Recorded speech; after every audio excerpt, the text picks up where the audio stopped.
listening to the Identity at the Center podcast. This is the show that talks about identity and access management and making sure you know who has access to what. Let's get started.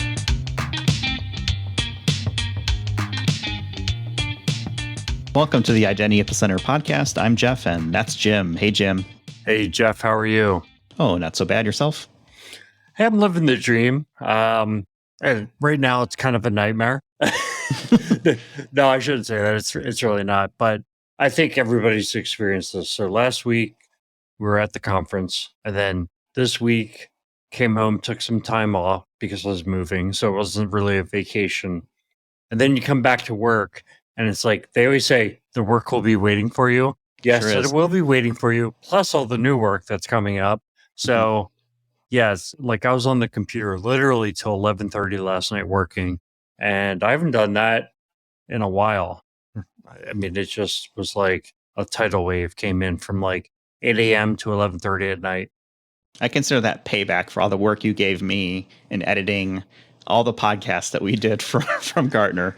We put out, I think, 9 episodes in 2 weeks, which is like a new record for us, which is very cool. It was a very cool experience. But yeah, so welcome to the world of Jeff for the last 2 weeks. Yeah, no, I was thinking like, hey, that putting out all those episodes, that wasn't too much work, was it? For me, it wasn't, but for you, I know it was a lot.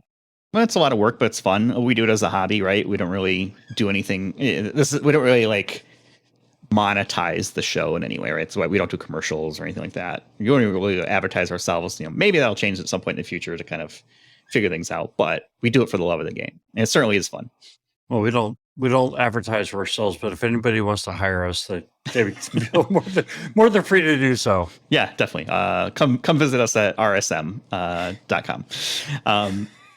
Yeah. So, I mean, there's a couple of things actually we're working on. So like we put out all the episodes, 9 for Gartner. So if you haven't checked those out, we basically did a preview episode of like the day before of what we thought we would be getting into.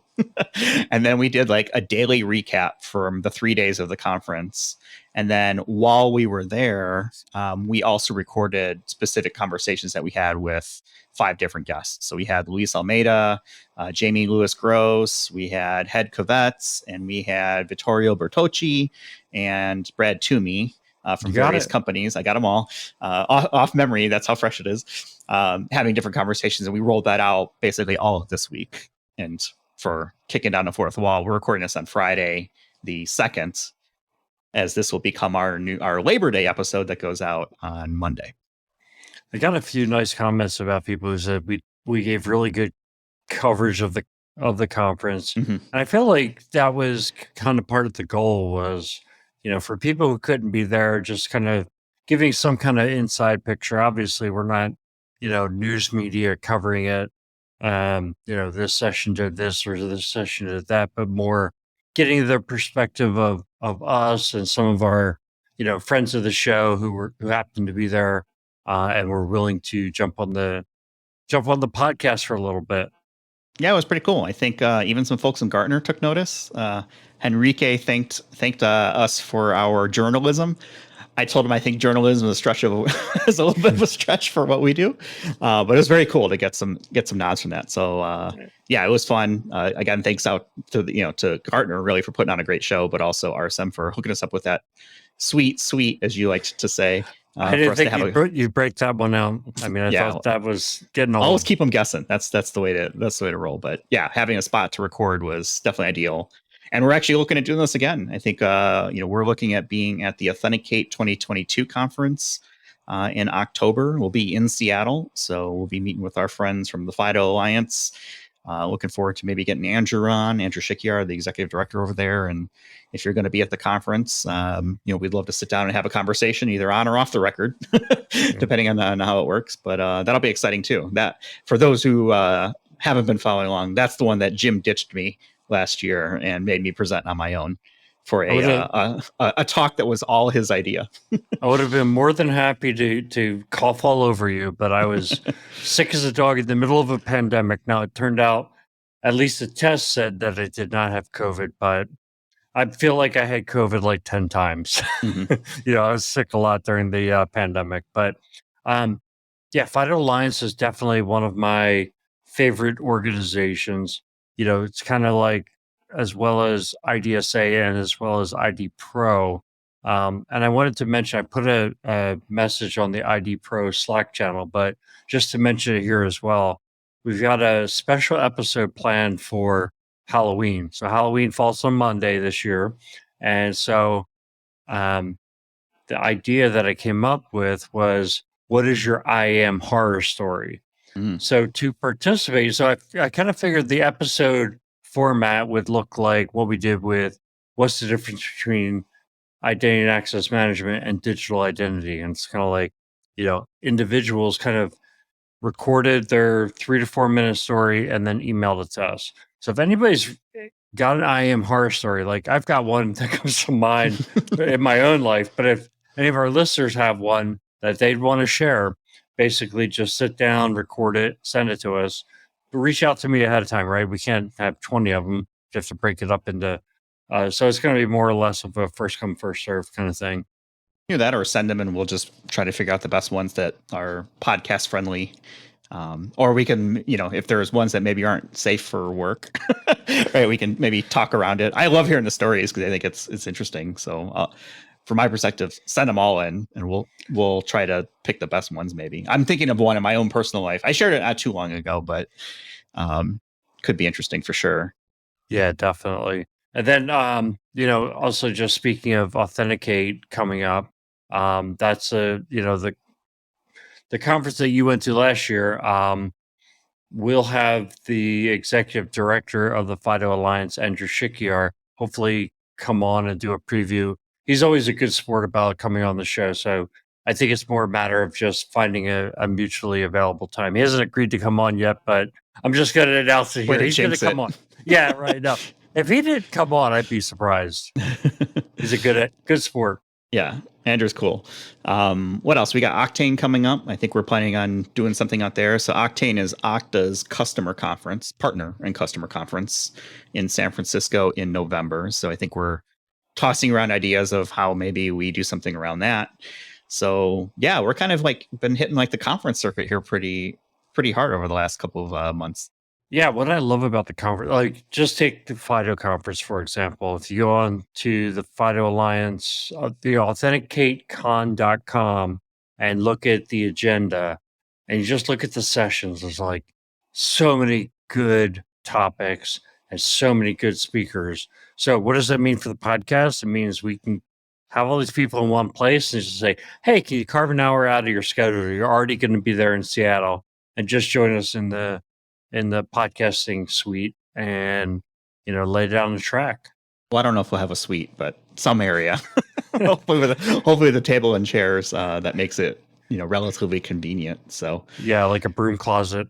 Yeah. I mean, that, that's funny you say that, but a lot of people, when they first start podcasts, they start in their closet because it has all of their clothes in it. And the clothes do a really good job of like minimizing echoes and things like that. So there's a pro tip for you. If you're looking to start a podcast, maybe take a look at your closet and that might help. Yeah, because, that'll be the cheapest moment in your podcasting history. At some point, you'll buy mixers and expensive microphones and sound treatments for your walls, all kinds of AV services for editing and noise cleanup. And nothing beats having good, clean audio to begin with. Like that's where you should make the investment. So if you're doing a podcast, that's where I would spend the money. Yeah, I mean, people don't want to. Look, we started early on. We did not use this cool software. We used Zoom, and if people had poor internet connections, it sounded horrible. Or if they had, just like behind the curtain, the reason is like with Zoom, it's recording it as it's happening. Whereas with the software that we use now, it's called Riverside. It does the local recording, and then you merge those local recordings together. But if your internet is spotty, you're going to get the local recording and it'll sound good. Yeah, we've definitely upped our game for sure. I'm satisfied where things are at. What about the website? I made some updates. So we're going to get to listener questions here in a minute. But yeah, I made some updates to the website, put out a brand new listen page that has all of our episodes. It used to be just our most recent one, but now all of our episodes are listed there in chronological order, most recent first. Has all of our show notes on each individual page. So when we say like check out the show notes, or there'll be a link in the show notes, now there's actually a place to go instead of trying to do it on your phone through your podcast app or whatever it might be. It's a little more convenient. If you want to link directly to a show, there's now a permanent web link for like each episode. And most importantly, we have joined 1999 and added a search to the the cast listen page, so you can now actually type in a couple keywords and it'll pull back episodes where it's either in the title or in the show notes. So kind of a simple approach, but it works. I was really impressed by the search feature, and it's because even though it was like we joined 1999, how many apps do you use, including IAM platforms, where the search feature stinks? Like you have to get it spelled just right and stuff like that. And it's like, no, this works really good. Yeah, I'm looking at you, Microsoft Dynamics. Yes, exactly the one that I was thinking of. Yeah, exactly. So yeah, check it out, idacpodcast.com. There's a listen banner right on the front page or a link on the top. And it's I'm proud of the work that went into it. So hopefully people enjoy it. All right, should we get to actually talking some identity? We spent 10 minutes like talking about everything except it. Yeah, well, we needed that mental break. Yeah, I think so. Yes, let's do it. Let's go for it. All right. So how did this come about? Basically, this is a LinkedIn post that you put out there to ask questions from folks around, what identity questions they have. It was kind of loosey-goosey. We got a bunch of different things from a few different folks. We'll go through these kind of one by one. We pick sort of the best ones that are the ones that we think we can answer the best, at least, or at least have an opinion on. And we'll just kind of go back and forth. I'll go ahead and give the first one here. This is from Eric Woodruff, and he writes, since it's a long weekend and one could bet the threat actors will hope all the admins are out on a boat somewhere drinking, perhaps credential theft and phishing resistant MFA, maybe diving into how traditional MFA like OTP, one-time password, is no match for things like Evil Jinx 2 or Madushka, which are basically open source apps that people can use to run like a reverse proxy or a man in the middle sort of attack that would intercept those codes. So I think the question here really is, what do we think about phishing resistant MFA and things like that might help people enjoy their time on a boat drinking? Yeah, for sure. And I think it's, the consultant in me wants to take a people, process, and technology approach to this, because I think that the first part of his question was geared towards, hey, it's a holiday weekend. We think the hackers like to try to exploit the fact that admins are not going to be around. I mean, that's always been something we've said. I don't know if the data actually supports that, that more hacks happen before a 3-day weekend or something. But let's assume that that's correct. And I think it is. The first thing is if everybody goes out on a boat and is drinking and nobody's going to be able to take the call and jump on it, then that's a problem, right? So the people standpoint has to be that somebody's ready to jump in if, the world goes to hell in a handbasket. Then I think the process side, really what we're getting at here with the phishing campaigns is, people keep falling for phishing campaigns. They're clicking links and emails to go to what looks like Instagram, or they're, and look, I understand some of these things are getting really sophisticated. They send you an email, looks legit.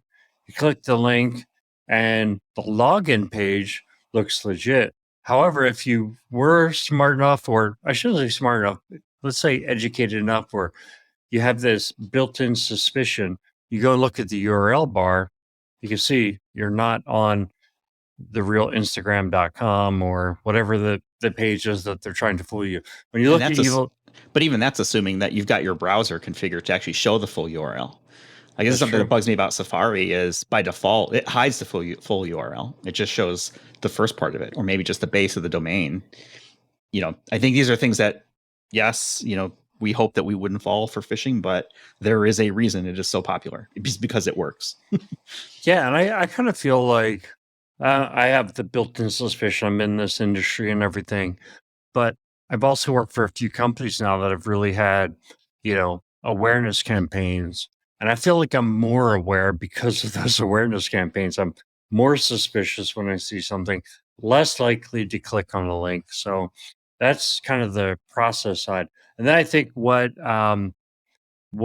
Eric is also bringing up in terms of technology is there's some um,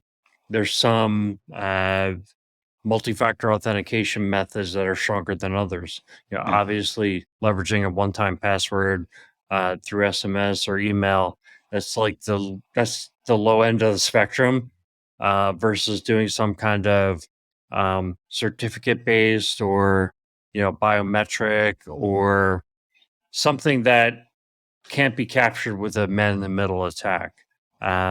We've been A talking about YubiKey. like how one-time passwords are. Look, any MFA is still better than no MFA, right? But things like SMS, for example, has been specifically called out as like the bottom rung of the MFA tree. It is probably the most easily intercepted, breached, cracked, whatever term you want to use to basically say, yeah, the MFA went to the wrong person or was intercepted. When do you think SMS as a one-time password approach or MFA approach becomes no longer prevalent? Because I feel like it's still the number one method. Like every single app seems like, yeah, that's like it defaults to as like the minimum viable product when people are rolling out MFA. When do you think it will be that is no longer the case? Are we talking 2 years, 5 years, 10 years? Never. I don't know. It kind of feels like never because I don't think it's in the foreseeable future. But I think what could get it there is kind of that FIDO approach, where if the device makers make it so easy to use the biometric, I mean, it's kind of gotten there. But I think so. Look, in terms of MFA, to me, there's different levels. There's the low rung, like we talked about, the one-time password, all the way up to something like a YubiKey. But you can't expect people to use a YubiKey to go shopping on Amazon or, something like that. So, Right. but or carry one around and plug it into their phone. Like that's not normal. People don't do that. right. But could you, yeah, exactly. But could you do that for high stake transactions, connecting to a VPN or doing some kind of online banking for, in certain scenarios? I think it is reasonable. Mhm. But I think there's always going to be those lower risk use cases. And I mean, heck, we know there are still sites out there that aren't even at that level of using an SMS. So I think it's really the level of assurance that's required. And there's always going to be those low level assurance use cases where SMS will be good enough, I guess. As, that's kind of a pessimistic view, but I think that's the technology side is that you got to go up the ladder in terms of level of assurance if that use case is higher. And I think they need to think about it critically. Like if getting into the VPN is low level assurance, then somebody could escalate to a higher level account. So if only requiring like a higher level account for or higher level of assurance for an admin account, what if somebody gets into the VPN with a low level account and then somehow is able to elevate their privileges or elevate to another account? Yeah, I mean, we're talking, take a risk-based approach, I think, to it. Again, MFA is still better than nothing. Yes, traditional MFA, which is really the question, right? Is it as good as stronger versions? No. Is it more phishing resistant MFA? Yes, but I don't know if we're there yet. So like you talk about like certificates, and really I think now we're starting to get into like passkeys on devices, which is sort of the new kind of FIDO standard. I don't remember the exact technical term. Vittorio helped us out last week when we were recording, but there's certainly a lot. It's a mouthful, so I prefer passkeys as a name. It's still better than nothing. But at the end of the day, how do these man-in-the-middle attacks work? Is they trick you into going to a nefarious website. So security awareness training for sure, right? Making aware of that, doing random simulated phishing campaigns, right? Kind of checking up on your employees and things like that. Right? If you're in a customer environment, making them aware of where they can and can't get help from and what they should be looking for. Giving tips on looking at the the full URL watching for misspelled or domain squatters, right? Things like that, I think is always a concern. But that I think that's my 2 cents of it. I think we've beaten that one up pretty good. Okay, so let's move on to the next question that was submitted by Ian Singh, and it goes like this: why does modernization always seem to stop at today's standards? Preparing for what's next seems to be punted to the next round of quote unquote modernization. I think it's because we are still playing catch up for the most part. Like if you're doing modernization, I think that is a thinly veiled excuse to bring your whatever you're trying to modernize, technology, process, whatever it might be, into something that you probably should have done like 5 years ago, maybe even 10 years ago. So I feel like organizations are not, for the most part, not on the cutting edge of the technology. They are doing just enough to get by, to either make the business run at the most cost efficient way possible, because bleeding edge is usually expensive. It usually introduces more risk. It would be nice to be, more modern, I think, as an organization when it comes to the technology and services you're putting out there. But I think of things like passwordless. Like we're seeing such rapid iteration through not only the use cases of how it actually works and keeps things secure, but also the methods of delivery, things like that, where you could call it modern. Yeah, we were modern 2 years ago when we first started to look at passwordless. And now what are we looking at? Now we're looking at passkeys. So what's your definition of modern? Because it keeps changing. And how often do you continually upgrade the technology that you've got to stay modern? It's too expensive to do that. So I feel like the reason it doesn't happen is money. Most organizations don't have budgets to install a brand new IDP, MFA, conditional, adaptive, passwordless, identity governance, privilege access management, cloud infrastructure, entitlement management, like all this stuff. They can't do this every year. So you go in cycles. It's basically, okay, you're buying a product. Let's hope to get 5 years out of it before we even think about trying to do a replacement or to do a major upgrade or something like that. Unless there is a very clear reason, like a clear and present danger or some sort of unmitigatable risk or audit finding where it forces you to do it, it comes down to money. What do you think? Yeah, I think improvements in standards. The way I took this was, it's very reliant on upgrades to hardware. So if we're talking about like, consumer technologies like iPhones and things like that, think about how fast they move from version to version. But then there are still people who are on older iPhones. Heck, there are some people like I had a painter come and paint my house, and I asked him if we could use like Cash App or Venmo. I was pretty much open to whatever, and I don't have any of that. And he had a flip phone, and he's taking pictures of the place with a flip phone. I'm thinking, oh my goodness, this guy's so out of date. The thing is, like, the bank that I go to wants to do business with him just as much as they want to do business with me, even though his technology's out of date. So they, the standards have to take into account all the folks who have the old technology.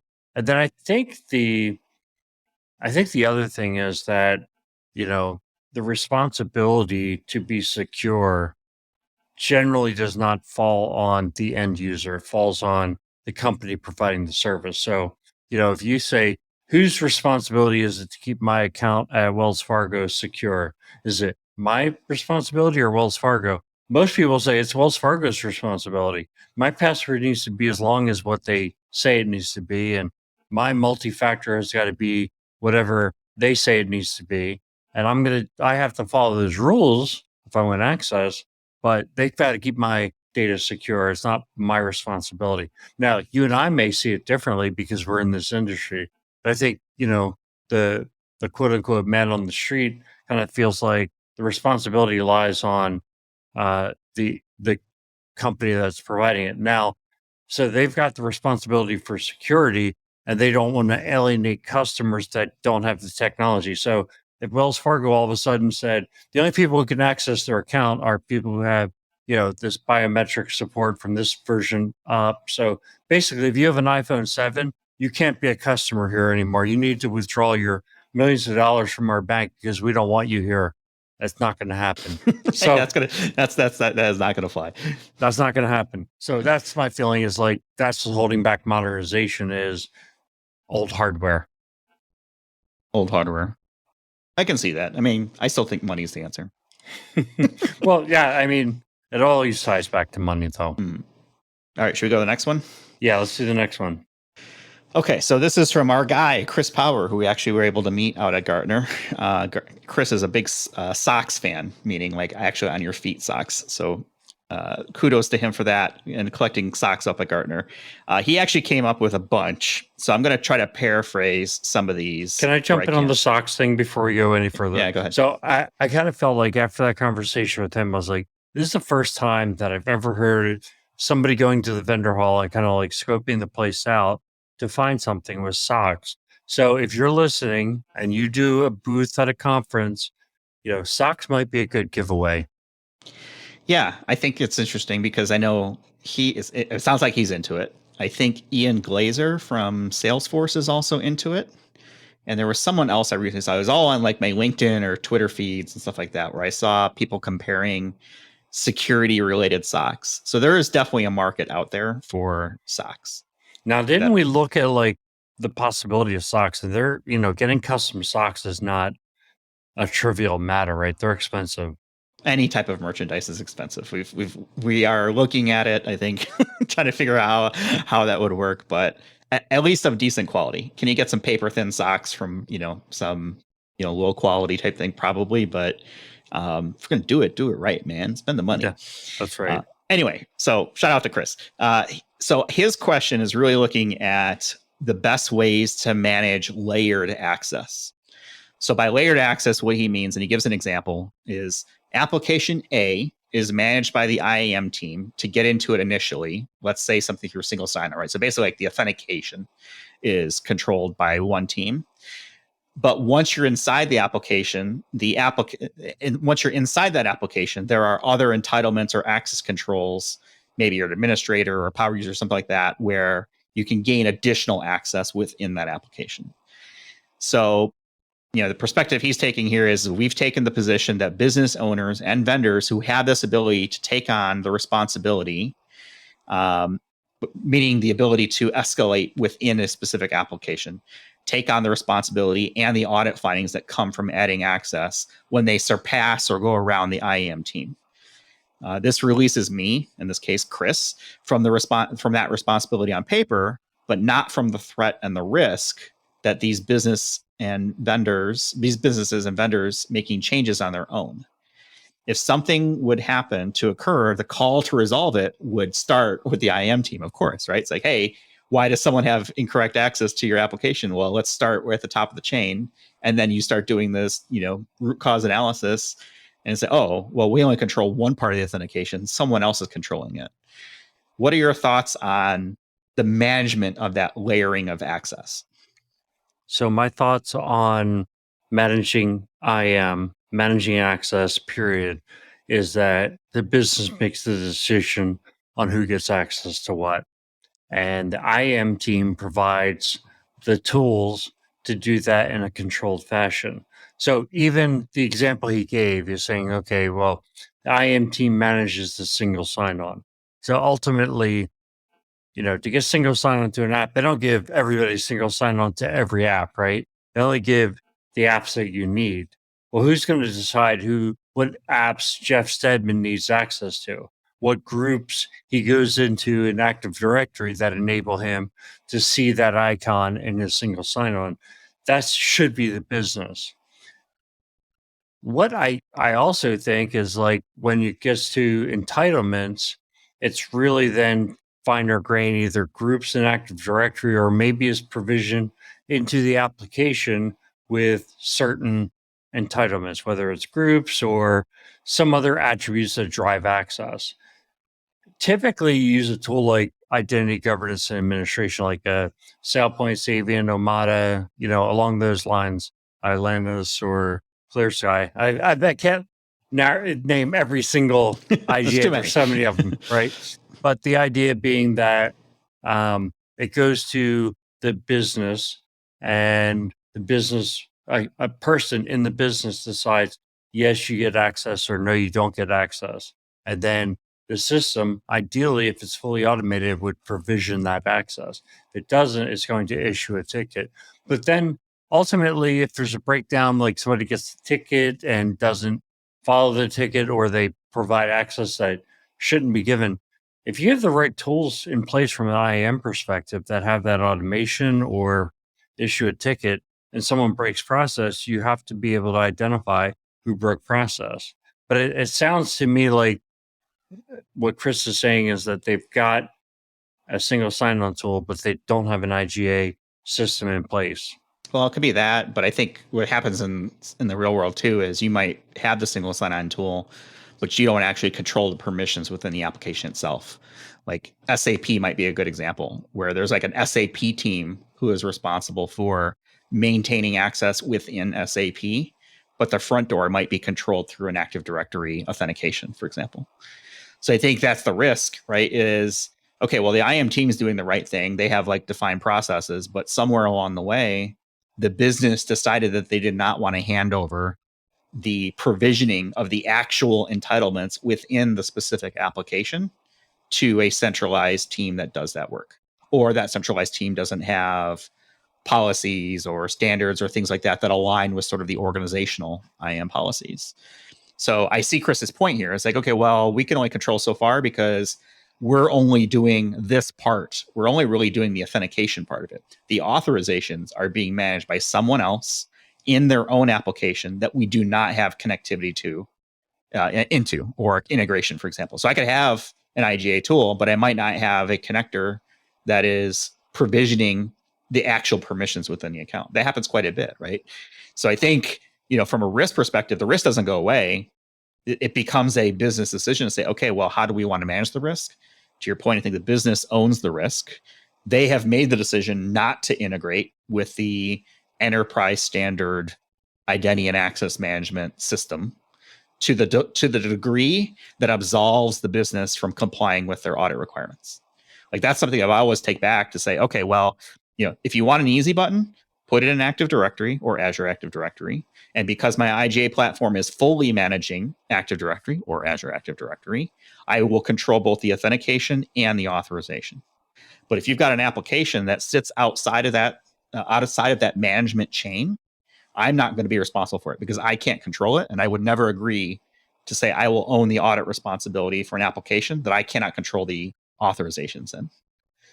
So I think that's where the business comes in, and I think it's part of the IAM program. I think this is an agreement that gets made somewhere, maybe at executive levels or other management levels, to basically say, okay, here's what we're going to be responsible for. But by the way, because you're not using the IAM easy button that we've created, you are going to take on these responsibilities. You need to show your audit trail for who requested access. Was it approved? Keep that for X number of months, years, whatever, regulation you need to comply with, for example. If you ever decide that you do want to hop on the IAM train and become fully managed, great, let's talk about that. But until that happens, I will not accept ownership of your audit findings. Have a good day, application owner team. That's the way that I would look at it. No, you made a lot of great points there. And when you brought up the SAP example, we've seen that over and over again. Mm-hmm. I think what it ultimately comes down to is if an application or platform or however you want to look at it is going to do their own identity and access management, they still need to be in compliance with the information security policies. Essentially, they have to do what the IAM platforms are doing with the same level of adherence to controls and being tested. But ultimately, it comes back to, from a decision maker standpoint, the decision maker should be the business, and the IAM system, whether it's central or it's SAP GRC, they need to be able to show the audit trail and who approved the access and collecting all the same information that's required of the IGA system. Mm-hmm. I think this kind of feeds also to the second question you sent us, which is around work audit balance, which is a pun off work-life balance. Very clever. In regulated industries, it's hard to balance the work I have because I don't want an audit finding against the work I have to assure identities are safe. So now basically what we're saying is balancing the stuff I have to do that is going to be an audit finding or maybe was an audit finding versus the thing that I know I should be doing from a general identity and access management hygiene perspective. There's certainly some overlap, but what ends up happening is this prioritization that if every time an audit finding comes out, that becomes like the fire, and it wins when you're trying to, versus all the things we should be doing. And this is almost like the modernization question earlier. It's like there's a bunch of things that you should be doing, but if you're constantly playing catch up on stuff, what does that balance look like? Where I have a list of audit findings I need to correct every year. Hopefully, you're making progress and it's not the same audit findings. Otherwise, you've got problems. But I think it goes along with that as well, which is what is that mindset, that shift that needs to take place from basically playing whack-a-mole and saying, okay, well, we're just going to address these audit findings and not really solve the bigger picture versus trying to be more strategic from an identity perspective that would solve potentially audit findings in the future that would arise from, not having a strategy or a program in place. What do you think? Well, I think the thing that comes to mind is I'd like to know what is the source of the audit findings and is it predictable? Because if the source of the audit findings is, hey, we've got an ancient access management system or an ancient, provisioning tool that's not really doing what a modern IGA does, or we don't have a good privileged access management tool, or we're shifting to the cloud and we don't have a framework for managing access there, or maybe it's all the above, we're completely underinvested, then maybe you can attack it by saying we need to make these strategic investments as an organization. Now, you also have to understand that some organizations, it's almost like their strategy is to stay underinvested. And that's very unfortunate because we've run into clients in the past that they call us after they paid a major ransom, to ransomware gangs because they were underinvested and very vulnerable to being attacked. Or they have some kind of major incident or major audit finding. And, it's like, okay, now the house is on fire. Now we're going to call in the big guns. And usually the situation is they've gone 10 years and underinvested. Now, I think a big reason is if a strategic decision was made, like we're going to outsource IAM. It's just a function we don't want to run. And then it gets into this mode of just maintenance, just maintain what we have. I mean, 5 years in the IAM industry is an eternity. I'd say 5 years ago, it wasn't even a baseline standard that you need to have MFA everywhere. I would say anybody who would argue that you don't need MFA everywhere now is crazy, right? You have to look at your environment from a zero trust perspective. So I guess that's, to Chris's, if you can kind of like predict what's going to cause those audit findings and is due to, things that can be addressed with investment, I think you have to push to make that investment. And if your organization is critically underinvested and won't invest, I think your options are, one, you've got to figure out how to convince people that is worth caring about and worth investing in, or, potentially you just think like this organization is never going to invest and we're just going to continue on this cycle. And, you question whether or not that's what the place you want to be. Yeah. If you're not investing, you're accepting the risk. That's bottom line. Like that's pretty much it. And even when you are investing, you're accepting certain levels of risk, but you should be investing to reduce risk. But anytime you don't spend money to fix something, that's risk. And that's just no way around it. Let's shift a little bit because he came up with another one, tools and technology. He's looking for a tool that will tell him at the entitlement layer when the last time it was used in order to reduce aging access. His requirements, at least in the base level, is that it has to span Active Directory and third-party applications. I think a tool like that sounds really nice. I don't know if something like that exists because I feel like this is extremely dependent on logging and what logs are kept by the entitlement application or the application that has the entitlements in it. So Active Directory obviously has logs. I would feel probably okay with that. The third-party applications, though, you just don't know what you're going to get from a logging perspective to say, hey, do they even track when an entitlement is used beyond the initial authentication or authorization chain? Yeah, I mean, you're right on. Like, there are some. Well, I don't think there's going to be one tool that kind of pulls all this together without logs. I think the ultimate answer is having a SIM tool like a Splunk or Elasticstack that can pull this data in and you create reports that can make sense of it. I think there are some access management tools that can filter at a coarse-grained authentication level, but ultimately it still comes back to spitting out those logs. And when you throw Active Directory into the scope, I think there's so many different ways to authenticate to Active Directory.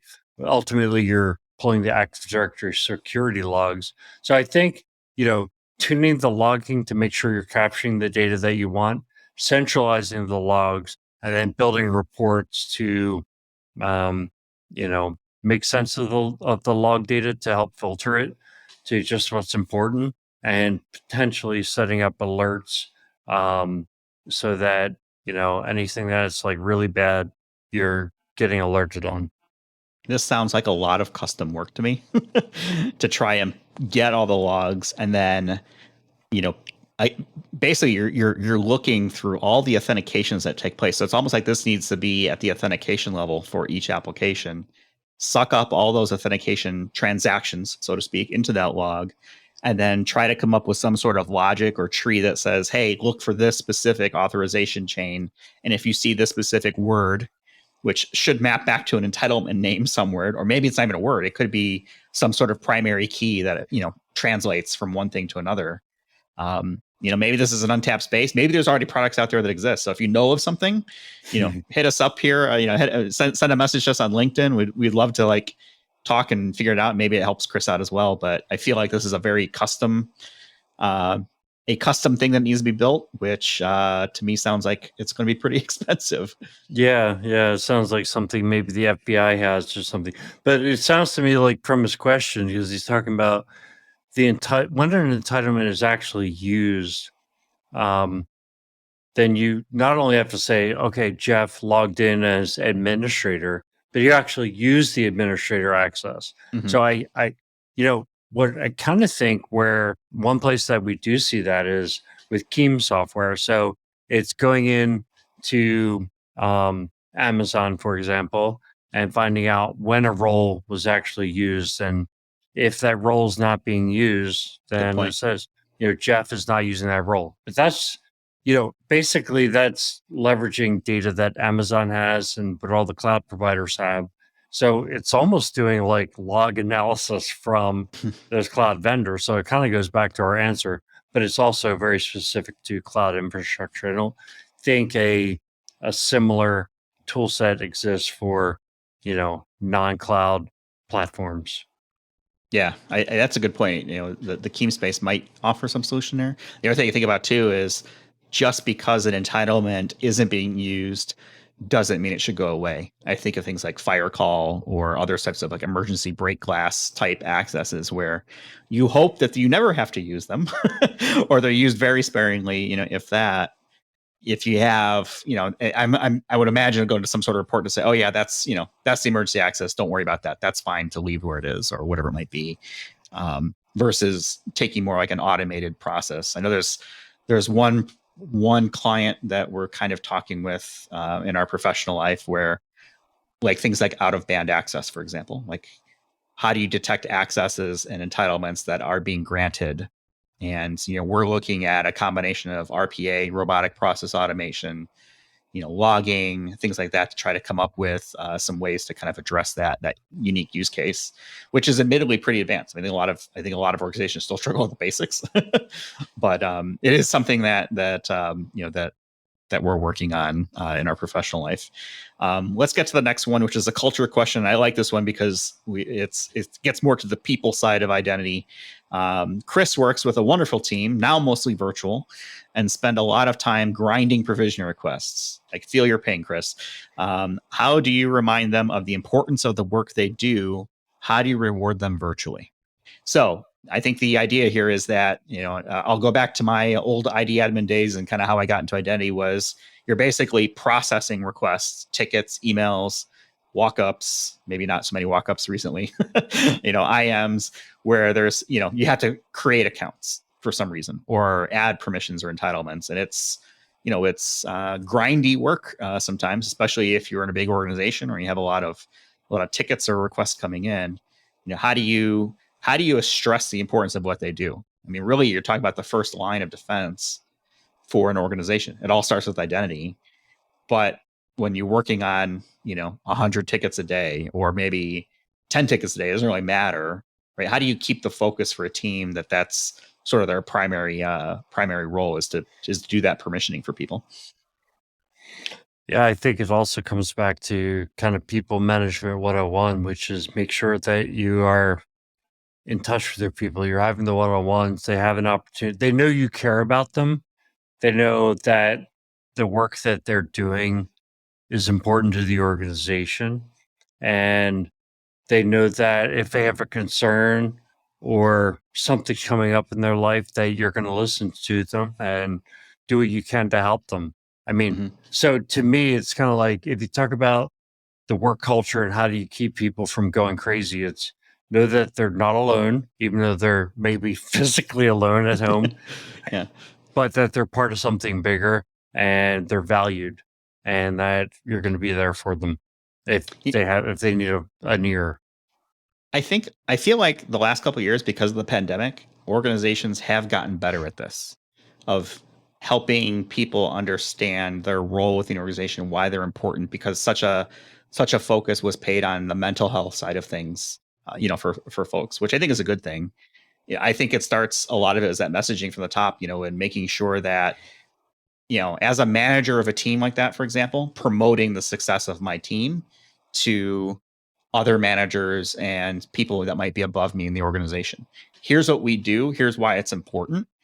And getting that message to them and having those folks help cascade that message back down to the folks. This is a lesson I took from a few of the CISOs that I've worked for in the past, Jim and Bert, where that thank you of what we're doing, is a powerful motivator. Not everyone is motivated by money or tokens of, whatever that might look like, gifts. Sometimes I love simple thank you is tokens. enough. I do. Yeah, I do love tokens of money. Don't get me wrong, but a sincere thank you, an acknowledgement of the work that was done is certainly helpful. And I think that's, it's not always the end all be all, but at least recognizing maybe even seasonal spikes. Like, hey, we know we're going into a busy time. Maybe it's open enrollment, for example, or it's the first day back after holidays and everyone seems to have forgotten their password. So, you're going to get a lot of password calls because they just don't feel like they want to take advantage of the self-service password, whatever reason. Not saying that these things haven't happened to me in the past. I'm just, throwing examples out there. Right. But I think, I think part of it is making sure that, I think the biggest part is really just being aware of the value, making sure that the team understands it, but also promoting your team. Right? Especially for managers and other folks who are leading people in these types of roles, is make sure that people know what it is that your team does and why it's important, and enlist their aid in making sure that that message is getting around and have it cascade down is a big thing. I as you're going through that, I thought of a session at the FIDO conference that I saw listed that I'm definitely going to sit in. It's called The Forgotten. How we all started with the contact center, then forgot to secure it properly. It's like we all started out in that kind of position, and then when we go through security, it's not not a high enough of a priority for us to get it right. And that's the global security engineer from CVS Health, John Poirier. So I'm gonna reach out to him and see if maybe we can meet up with him while we're at the conference. Yeah, that'll be cool. I think it's a really good question. I think that's probably where we'll go ahead and leave it for this week. It's Labor Day. We've labored through a bunch of questions. I feel like our work here is done. We'll end on a lighter note, which was also submitted by somebody out there. I don't think they knew they were submitting a lighter note, but we're going to treat it as such. Let's go with it. And it's from Kurt Greening. What tool, program, policy, or settings that, if implemented, would help reduce the chance that you would be called into work because of an IAM emergency on Labor Day? So what is it that you're going to implement that's going to make sure that you can be on that boat drinking somewhere, or at least, not have to do some work on Labor Day? Well, I guess the serious answer would be what I talked about earlier is like, you're going to have to take your turn. Everybody's going to have to take their turn. But if everybody's taking their turn, then it shouldn't be anybody's turn every time a holiday shows up.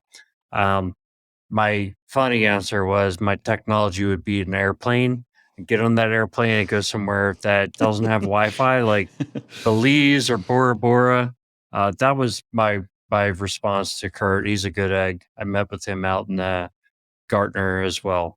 Oh, cool. How about you? Let's see. I think self-service. Reset your own password. Make people aware that what they think is emergency may not be truly an emergency, right? I remember back to my pager days at Walgreens. Don't page me at 3 a.m. because you can't get access to the corporate menu, for the cafeteria tomorrow because you're trying to plan your meals. I will not be very happy about that. I think taking a risk-based approach to escalation. I think my fun answer would be setting it out of office and making it very clear that you're not checking email. Good luck, Godspeed, and notify the next of kin, so to speak, is the way that I would look at it. Yeah, don't put your cell phone in your email signature. Yeah, I have mine in mine. Do. Yeah, that's the only number that I use. But yeah, I think you have to draw boundaries. Unfortunately, I think a lot of people, especially in the IT space, are aware that they sometimes get, if they're in a support position, they might get called in on days off or weekends or holidays. I can certainly remember having to create a whole bunch of accounts because of a mismanaged onboarding on New Year's Eve, for example. So I